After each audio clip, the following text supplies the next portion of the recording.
عليه وسلم وشر الأمور محدثاتها وكل بدعة ضلالة وكل ضلالة في النار. اللهم انفعنا بما علمتنا وعلمنا الذي ينفعنا وزدنا علما. اللهم إني أعوذ بك أن أضل أو أضل وأزل وأزل وأظلم أو أظلم أو أجهل يجهل علي. وصلى الله على النبي محمد والحمد لله رب العالمين. Ikhwat ad-din hafizakumullah.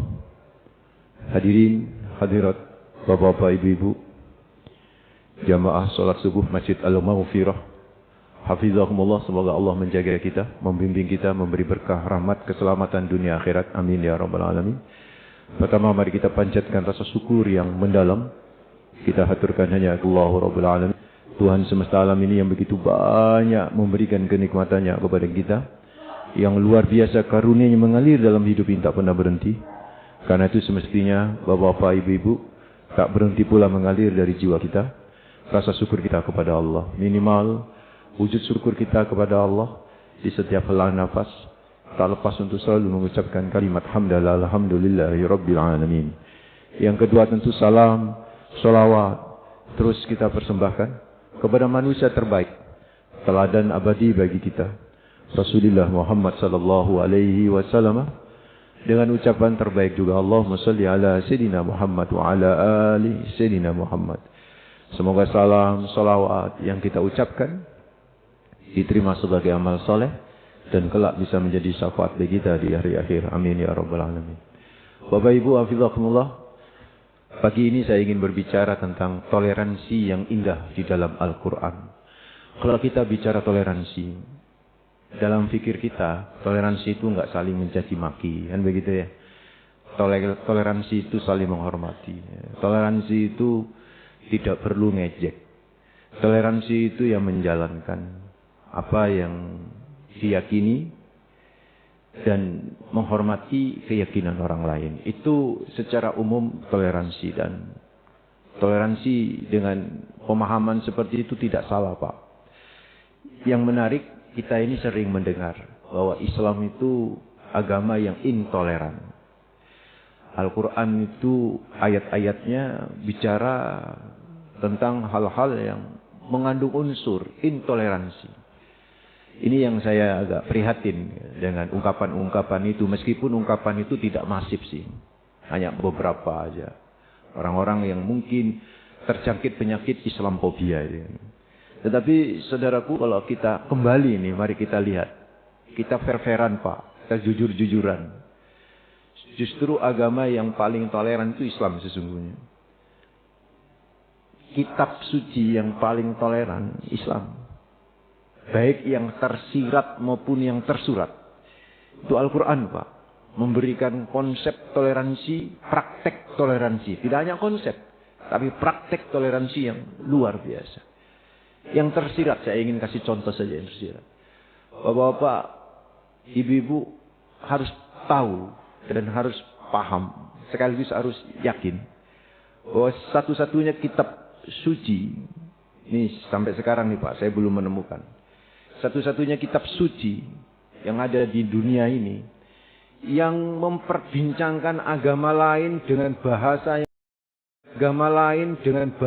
yang epik, dengan bahasa yang indah, dengan tidak ada celaan, ya agama Islam, Pak. Ya Al-Quran. Bapak, satu contoh saja. Bapak bisa cek surat Al-Baqarah. Surat Al-Baqarah itu jumlah ayatnya berapa? 286 ayat. Kalau jumlah juznya berapa? 2,5 juz. Bapak tahu enggak? Ibu tahu enggak? Dari 2,5 juz surat Al-Baqarah itu, hampir 1 juz itu bicara agama Yahudi itu. Bicara Bani Israel itu. Dari mulai ayat 40 sampai dengan ayat 142. Itu bicara Bani Israel. Itu bicara Musa alaihissalam. Itu bicara agama Yahudi. Gak ada celaan sama sekali pada diri Nabi Musa alaihissalam.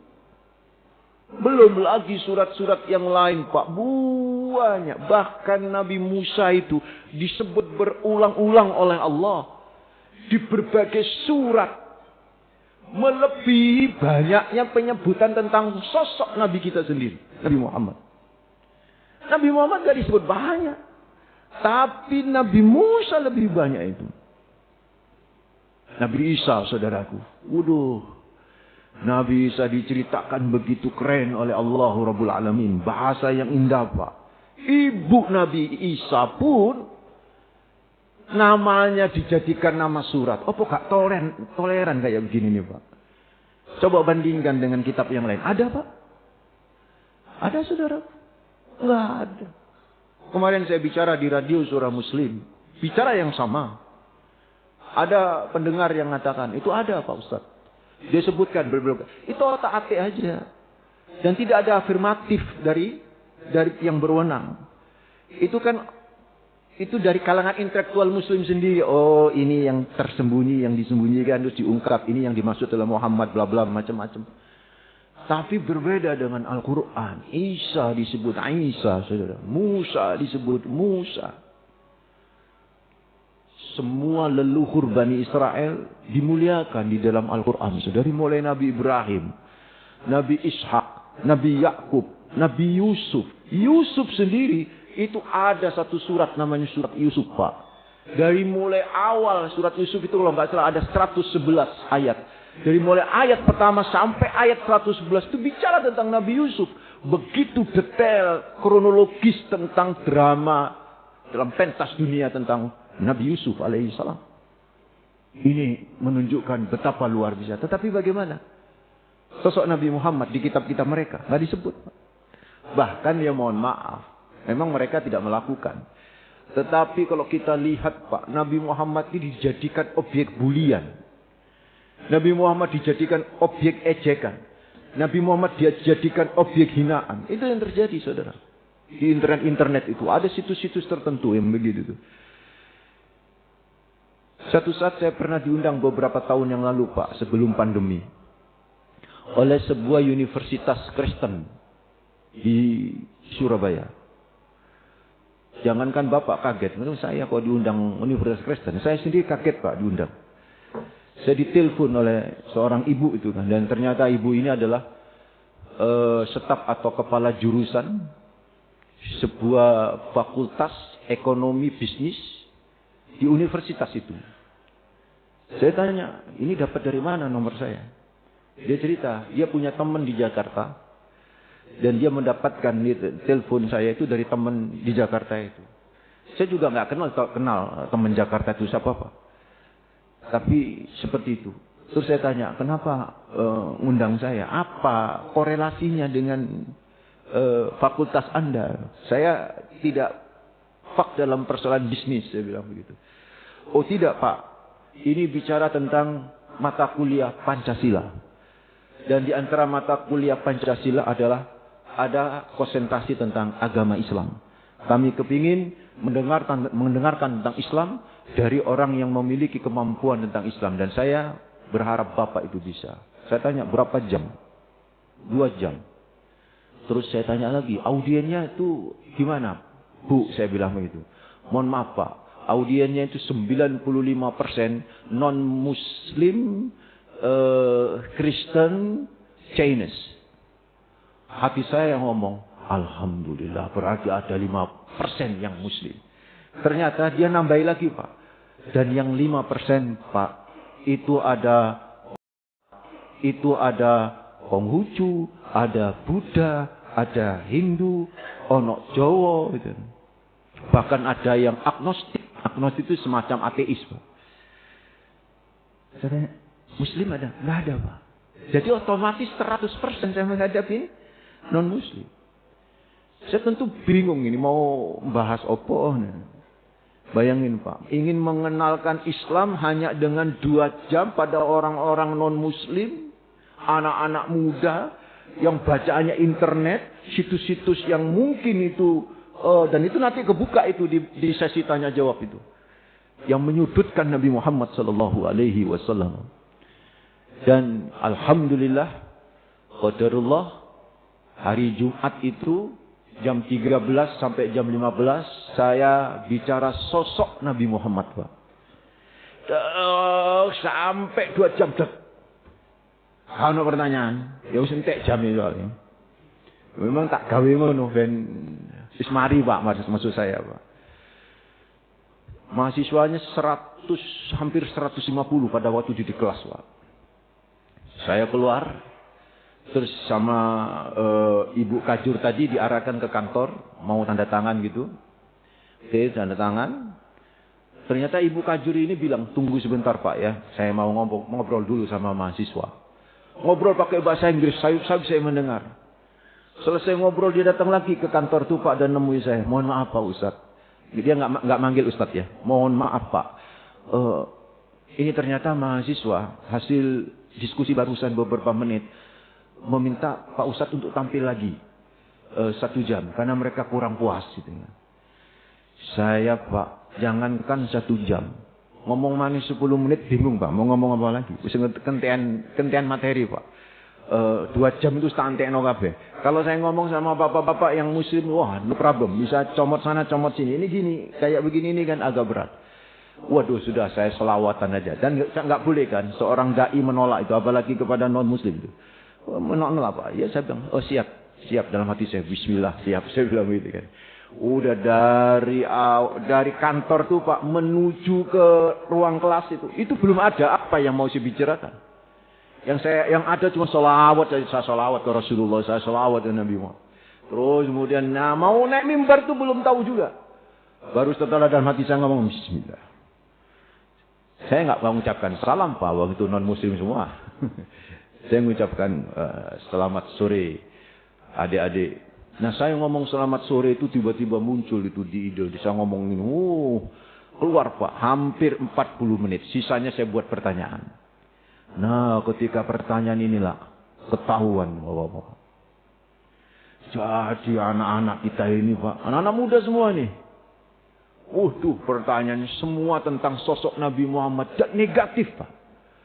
Muhammad pedofilia, Muhammad hausek, Muhammad teroris. Waduh, bla. Saya cuma ngomong gini kepada mereka. Saya tahu kalian ini. Kalian dapat informasi itu dari internet kan? Saya bilang begitu. Betul Pak.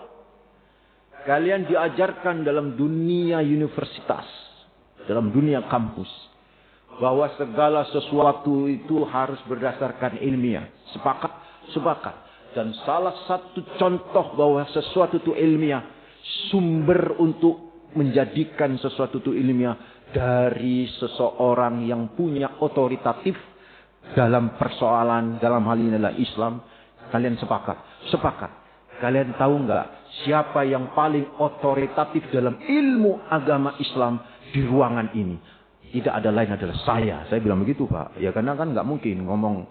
Kan cuma saya memang Pak. Saya yang paling otoritatif. Kalian percaya sama saya untuk menjelaskan ini? Siap percaya. Saya jelasin sudah tang. Mereka ya terperangah responnya positif Pak. Saya sampai keluar itu saya dalam ya Allah berilah mereka hidayah. Saya bilang mereka semua positif mereka. Oh begitu ya. Saya jelasin bagaimana pedofilianya yang dituduhkan kepada Rasulullah, hausek yang dituduhkan kepada Rasulullah itu sebagai teroris. Saya jelaskan semua di Al-Quran. Saya bilang tidak ada satupun ayat-ayat di Al-Quran yang menyuruh kita untuk teroris.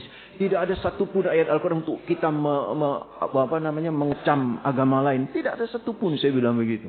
Bahkan justru saudara, saya bilang begitu, bahwa ketika Islam itu menguasai satu wilayah, itu pesan Nabi Muhammad sallallahu alaihi wasallam Pak, di antara pesan yang lain, jangan hancurkan yang namanya gereja-gereja. Itu saudara. Bapak Ibu tahu nggak ketika Sayyidina Umar menguasai Palestina itu namanya negeri Elia. Itu Sayyidina Umar tuh ngomong begini kepada pasukan-pasukannya. La tuskan kana isuhum wala tuhdam. Itu lafadznya Pak. Jangan kau dudukin tuh yang namanya gereja-gereja. Maksudnya didudukin tuh dikuasai Pak. Gak usah dipakai gereja. Maksudnya begitu. Wala tuhdam. Apalagi jangan dihancurkan tuh gereja-gereja. Itu saudaraku coba lihat. Betapa tersiratnya konsep toleransi yang telah diungkap oleh Al-Quranul Karim. Tapi mereka justru menjadikan Muhammad sebagai pebulian, ejekan, dan sebagainya gitu. Kita nggak pernah mengejek Nabi Isa Pak. Kita nggak pernah. Nabi Isa mulia. Bahkan bukankah kita salah satu rukun iman, 2 dari rukun iman, kita disuruh beriman kepada siapa Pak? Kepada Injil, kita disuruh beriman kepada Taurat, kita disuruh beriman kepada para nabi, termasuk Musa alaihissalam, termasuk Isa, kita disuruh beriman. Beriman bahwa kitab itu pernah ada dan kita imani, saudara. Tapi apakah mereka kemudian beriman Pak bahwa Al-Quran ada di sekarang ini, diakui kan? Jadi ini yang harus. Kalau yang namanya toleransi itu saling saling menghormati, saling bagaimana memunculkan sebagai bentuk penghormatan, ini kita nggak temukan. Justru yang ada di dalam apa? Al-Quran. Ini yang tersirat Pak, toleransi yang tersirat. Toleransi yang tersurat, saudaraku ikhwatiddin fillah, itu ada dalam surat Al-Kafirun. Ini toleransi Pak. Dan tolong ini dijadikan manhaj kita, dijadikan konsep kita dalam bertoleransi. Surat Al-Kafirun. Surat Al-Kafirun itu asbabun nuzulnya ada 3 tokoh utama. Di antara 3 tokoh utamanya ada paman Nabi Muhammad SAW. Paman Nabi Muhammad namanya Aswad bin Abdul Muttalib. Di situ ngawal 2 tokoh jahiliyah, 2 tokoh orang musyrikin Quraisy seperti Al-Walid bin Ibn Al-Mughirah, kemudian ada Umayyah bin Khalaf. Itu 3 orang ini datang nih. Salah satunya paman Nabi. Datang kepada siapa? Rasulullah Muhammad SAW. Dan ngomong kepada Nabi Muhammad. Ya Muhammad, ini loh. Udahlah. Gini aja. Kita ini gantian saja. 1 tahun. Kami akan berikut ibadah agamamu. Tapi setahun berikutnya, kau yang ikut ibadah agama kami. Begitu Pak. Dan ini menunjukkan Pak, bahwa agama itu berbeda. Mereka meyakini, sejak dulu mereka itu meyakini agama mereka, keyakinan mereka sama keyakinan Muhammad itu berbeda. Jadi nggak bisa dicampur. Bisanya cuma gantian saja Pak. Ini sejak dulu ngomongnya kayak ngono. Saiki lho zaman saiki Pak. Orang-orang yang berderet gelar kayak profesor, doktor, kok malah ngomong agama itu semua agama sama. Itu kondi saudara. Saya itu heran. Enak zamannya Pak Harto Pak. Pak Harto itu ngomong Pak, agama itu semua benar menurut keyakinannya masing-masing. Kok apik to Pak ngomong ngono. Iki ora Pak. Semua itu agama benar. Semua agama itu sama, hanya beda cara. Ngono ngomongnya. Justru beda cara itu sing gare beda Pak. Jangan bilang apa? Sama wong beda cara. Kalau sudah beda cara, pasti beda tujuan. Tujuannya siapa bilang sama Pak? Ya kalau sama-sama Tuhan, Tuhannya itu beda. Tuhannya beda. Ada yang 3, ada yang 1, ada yang banyak. Kan begitu kan. Jadi saudaraku ikhwatiddin fillah, nggak boleh kita ngomong semua agama itu sama titik. Semua agama itu benar titik. Nggak boleh. Semua agama itu benar menurut keyakinannya Pak masing-masing. Ini toleransi Pak. Nah di zaman dulu, di zaman musyrikin Quraisy itu sudah nganggap beda. Karena beda itulah kemudian soal begini, Muhammad, ini kan kita beda nih. Yuk, ya gini aja deh, ya, kita gantian. Karena beda Pak. Kalau dianggap sama, mesti sinkrit. Sinkrit. Jadi sinkrit itu dicampur gitu kan. Maka mencampur-campur agama, sinkritisme agama itu dilarang dan itu terlarang saudara. Enggak mungkin. Dan perhatikan. Apa kata Nabi Muhammad ketika Nabi Muhammad di lobi kayak begitu? Paman sendiri yang lobi itu. Langsung Pak, Nabi Muhammad menolak. Padahal wahyu belum turun. Surat Al-Kafirun belum turun Pak. Al-Kafirun belum turun Pak. Dan ini sepengetahuan saya satu-satunya Nabi Muhammad membuat keputusan sebelum turunnya Pak, wahyu Pak. Memang ada sih, Nabi pernah membuat keputusan terkait dengan surat Al-Kahfi. Jadi Bapak tahu ya, asbabun nuzul surat Al-Kahfi itu. Jadi ada namanya Haris bin Nadhr, itu diminta oleh tokoh-tokoh Quraisy. Kebetulan Haris bin Nadhr ini pakar sejarah Pak. Disuruh untuk mendebat Muhammad tentang sejarah-sejarah nabi-nabi dulu. Ternyata Haris bin Nadhr ini pinter. Haris bin Nadhr itu tahu, yang paling paham sejarah para nabi itu adalah orang-orang Yahudi. Dan di Mekah tidak ada orang Yahudi. Orang Yahudi adanya di Madinah. Mereka terbang, kalau bahasa kita. Mereka terbang. Ada Abu Jahal, ada Haris bin Nadhr, ada tokoh-tokoh besar. Itu terbang meluncur ke Madinah untuk menemui rahib-rahib yang ada. Rahib-rahib Yahudi yang ada di Madinah. Karena memang mereka, orang-orang rahib Yahudi, tokoh-tokoh Yahudi bekerja sama dengan kelompok Muawiyah bin Abi Sufyan dalam perdagang jual beli emas dan sebagainya. Sehingga akhirnya mereka kenal, Pak. Mereka datang itu ke Madinah dan mereka tanya, ini loh, di kampung kami di Mekah, no saya ngaku-ngaku nabi. Kalian kan sering ini mendapatkan utusan-utusan nabi dari Tuhan kalian. Adakah cara gimana menghadapi orang-orang yang ngaku-ngaku nabi? Apa kata orang Yahudi, Pak? Pendeta Yahudi itu ngomong gini, gampang.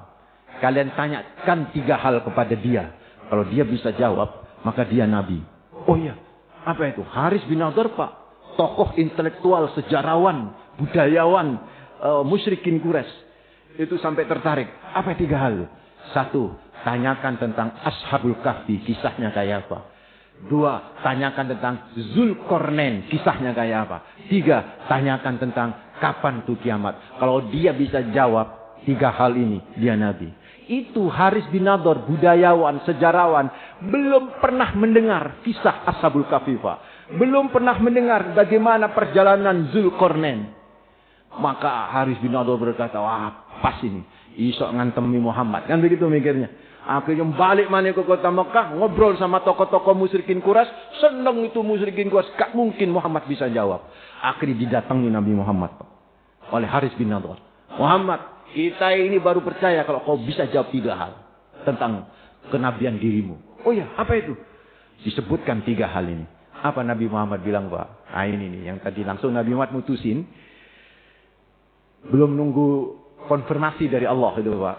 Nabi Muhammad bilang begini, besok saya jawab. Besok saya jawab. Siap, kata Haris bin Nadhr. Besok saya datang lagi. Ternyata besok, Pak, apa yang terjadi? Jibril gak turun, Pak. Ini gak mudun-mudun. Ditekani sampai Haris bin Nadhr. Gimana? Ya Muhammad. Sebentar. Besok aja. Besok datang lagi. Besok Jibril gak turun-turun, Pak.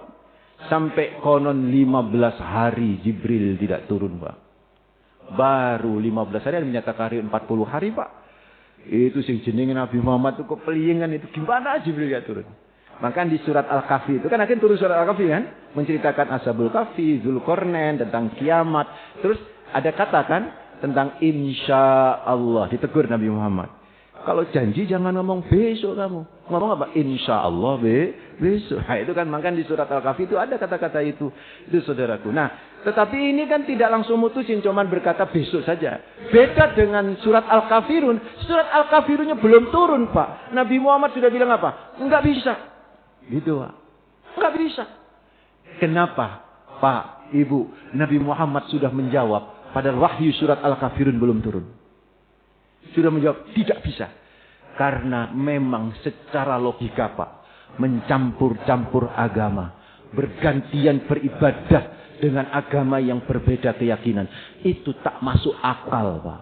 Enggak perlu nunggu wahyu untuk bisa menyatakan itu tidak benar, Pak. Dan itu yang dilakukan oleh Nabi Muhammad SAW dan tidak ditegur oleh Allah. Justru Allah menguatkan dengan turun surat apa? Al-Kafirun, ya ayyuhal kafirun, la a'budu ma ta'budun, wala antum 'abiduna ma a'bud, wala ana 'abidun ma 'abadtum, wala antum 'abiduna ma a'budu lakum dinukum waliyadin. Mari Pak, saya ringkas Pak karena waktu.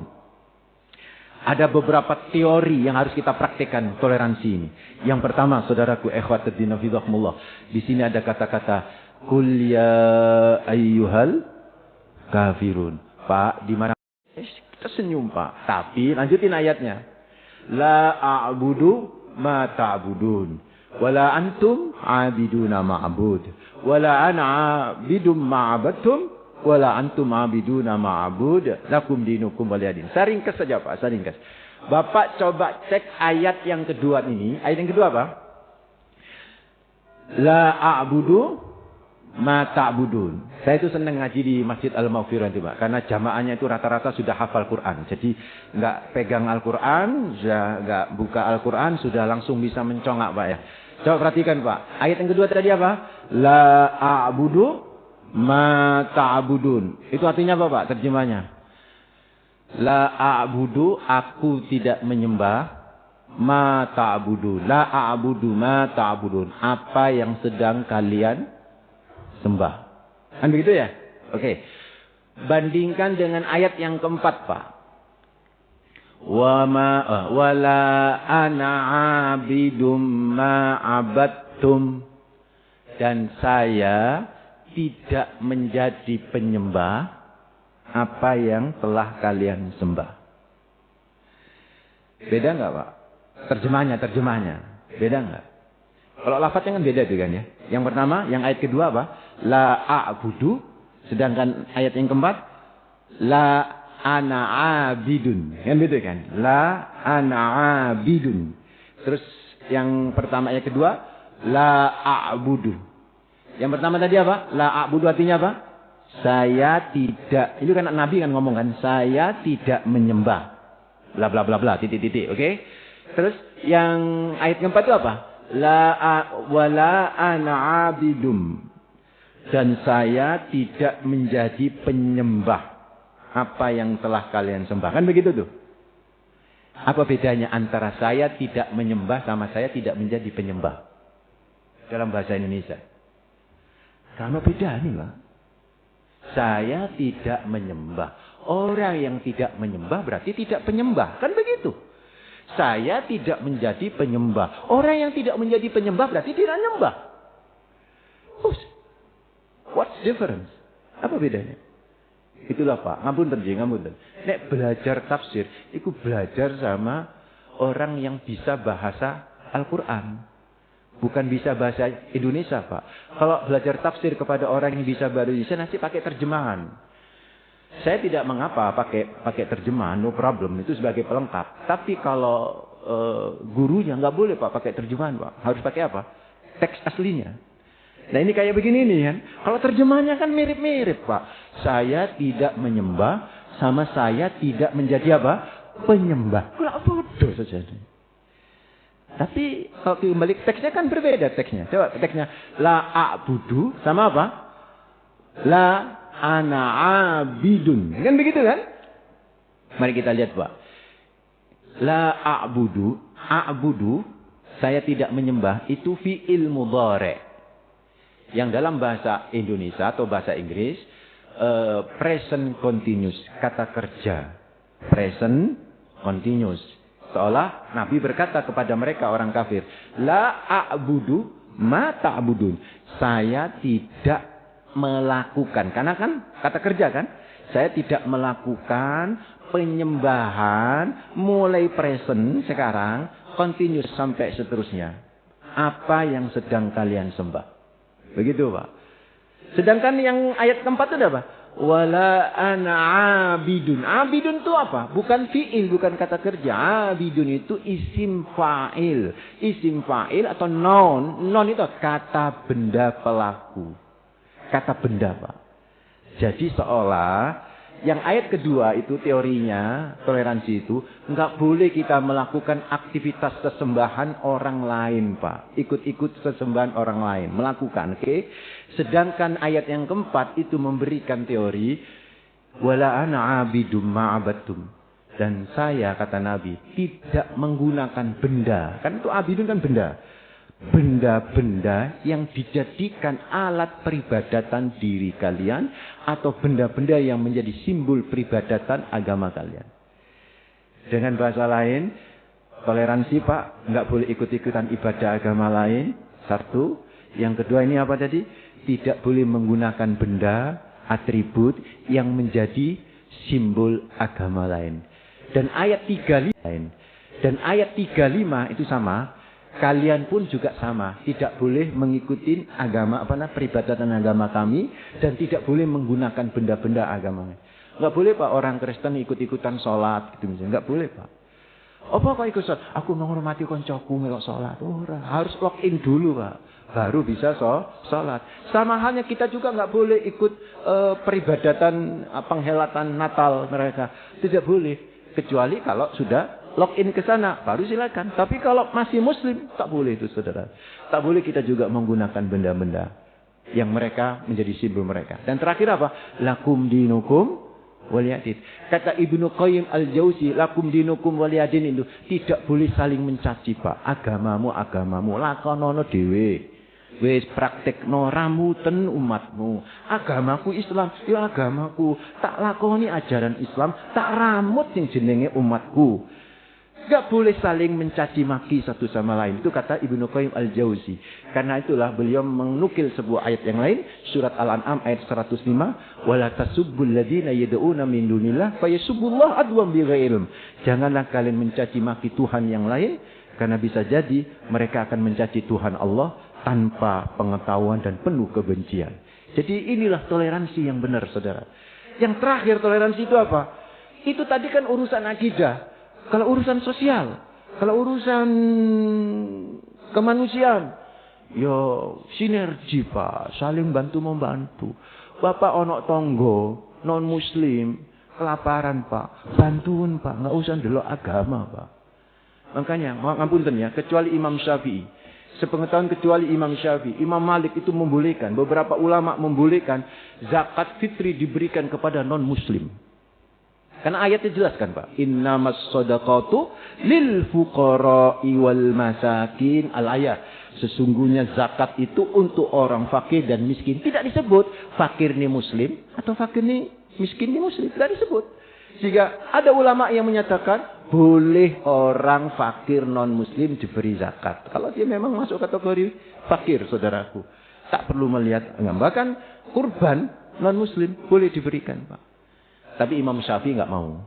Imam Syafi'i tetap menyatakan karena itu ibadah, tetap tidak boleh diberikan kepada yang non-muslim. Itu kan pendapat ya. Tapi pendapat ulama ini membolehkan. Ini karena apa? Urusan kemanusiaan, Pak. Urusan kemanusiaan kita harus saling bahu-membahu, bersinergi, membangun masyarakat. Inilah manhaj toleransi yang diakui oleh para ulama-ulama sejak zaman sahabat sampai sekarang. Karena itu kalau kemudian mencampur-campur agama, mencampur-campur peribadatan, datang kepada peribadatan agama lain demi menghormati sebagai wujud toleransi, itu bukan toleransi yang diakui oleh Al-Quran. Mudah-mudahan ini bermanfaat. Mudah-mudahan bisa menjadi catatan kita, Pak.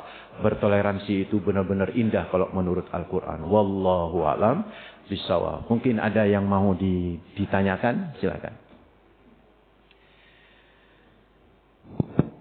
Terima kasih. Assalamualaikum warahmatullahi wabarakatuh. Waalaikumsalam warahmatullahi wabarakatuh. Berbicara masalah toleransi itu bersinggungan dengan keyakinan dan akidah.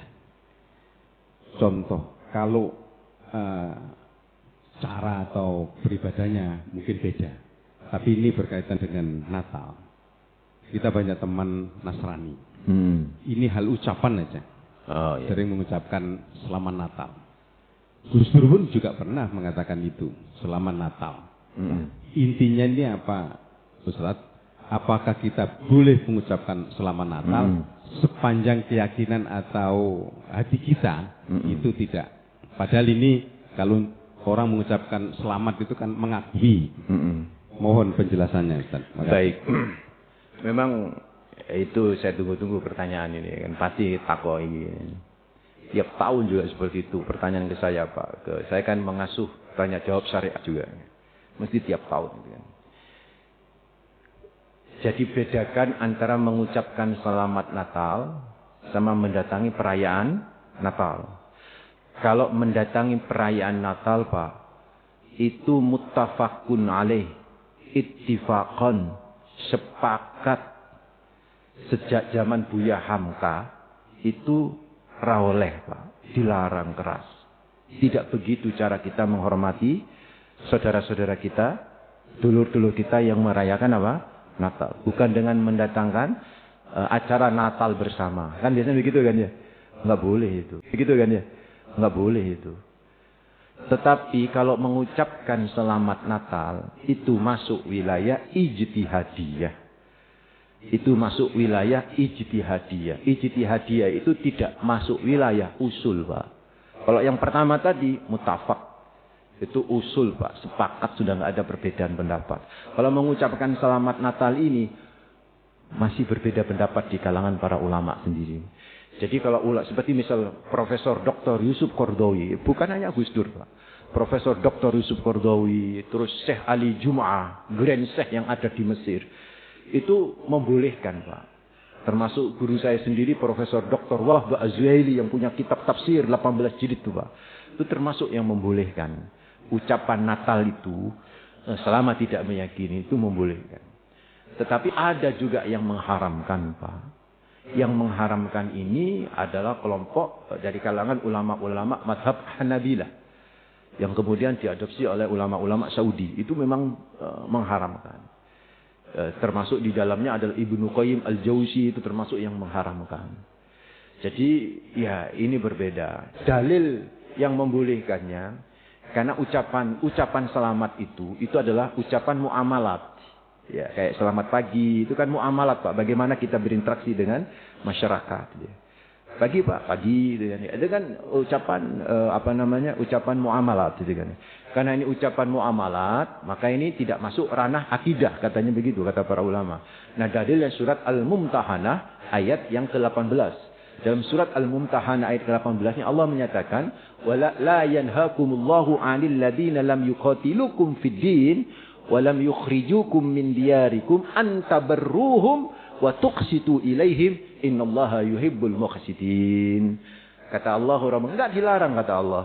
Tidak dilarang terhadap orang-orang kafir yang tidak memerangi kalian. Untuk apa? Antabarruhum, untuk berbuat baik kepada mereka dan bersikap adil kepada mereka. Nah, berbuat baik dan bersikap adil ini yang dipakai oleh ulama-ulama yang membolehkan, termasuk dalam persoalan muamalat yang berkaitan dengan ucapan itu sebagai bagian daripada bentuk keadilan kepada mereka. Wallahu a'lam. Tapi maaf, Pak, saya pribadi ini pribadi, Pak, berpendapat, ikut pendapat, bukan berpendapat. Saya nggak boleh ngomong saya berpendapat, itu nggak benar dia. Tapi ikut pendapat tergantung situasional dan kondisional. Kalau dia pemimpin negara seperti presiden, seperti gubernur, ya kan, yang dia membawai rakyatnya itu ya heterogen, Pak. Ya rapopo, Pak, ya ngucapin itu, ojo dicela-cela kan begitu kan ya. Wong dia memang sepantasnya dia gubernur, salah dia jadi presiden kan begitu. Makanya gak gelem kaya ngono, ojo jadi presiden, ojo jadi wali kota, karena konsekuensi jadi wali kota di negeri Pancasila ya harus ngono, Pak, menghormati, karena menjadi wali kota, menjadi bupati rakyat Indonesia, bukan kaum muslimin. Rakyat Indonesia itu semuanya. Jadi ya ikut pendapat yang membolehkan. Atau misalnya bekerja di sebuah kantor itu milik non muslim, Pak. Yang itu bos-bosnya dia itu ya non-muslim. Dia berada di situ sebagai salah satu manajer pimpinan. Ya rapopo, Pak. Ya salah dia kerja nang kono kan begitu. Jadi itu ndak apa-apa karena memang situasi seperti itu. Atau kita berada di masyarakat yang mayoritas non-muslim, Pak. Seperti di Papua itu kan, NTT. Nang tonggo-tonggo meneng ae, Pak, ngomong, "Wah, Pak, ya di minoritas, Pak, ya jadi masalah di sana," gitu kan. Dalam kondisi kayak begini, maka itu darurat kalau bahasa saya ya. Darurat, ya kita ngomong gitu loh, enggak masalah, selamat Natal dan sebagainya gitu. Asal yang penting keyakinan tetap. Atau kita berada di sebuah keluarga yang kita nih mu'alaf misalnya. Semuanya masih non-muslim, Pak. Ya, keluarga kumpul selama tidak merayakan Natal bersama, Pak. Pas waktu Natal bersama berada di dalam kamar. Selesai Natal bersama, ya misalnya ngucapin selamat. Atau sebelum Natal bersama ngucapin selamat langsung ngebu kamar. Itu no problem itu. Karena kalau Natal bersamanya itu yang nggak boleh, muttafaqun alaih itu kan ya. Karena itu yang masuk kategori lakum dinukum tadi itu. La a'budu ma ta'budu itu masuk yang Natal bersama itu. Itu. Wallahu a'lam. Ada lagi pertanyaan? Silakan. Mudah-mudahan ini bisa menjadi manhaj kita, Bapak-bapak, bisa menjadi teori sekaligus amalia kita dalam keluarga kita untuk menjaga akidah kita, tauhid kita supaya tidak keblinger untuk mempraktekkan toleransi yang berlebihan. Toleransi itu proporsional saja. Menghormati saudara kita itu proporsional saja. Sesuai dengan apa yang kita yakini. Mudah-mudahan bermanfaat. Kita istighfar. Astaghfirullahaladzim. Astaghfirullahaladzim. Subhanakallahumma bihamdik. Asyhadu an la ilaha illa anta. Astaghfiruka wa atubu ilaih. Mohon maaf. Assalamualaikum warahmatullahi wabarakatuh. Oh ya, kalau kalau beli Natal ya, apa namanya? Apa tuh?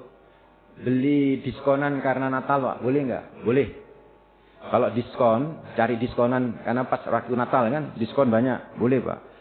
Tapi kalau menjual dengan label karena Natal aku memberi diskon, ini penjual, Pak ya, Muslim. Itu sebagian besar ulama menyatakan nggak boleh, Pak. Wallahu a'lam.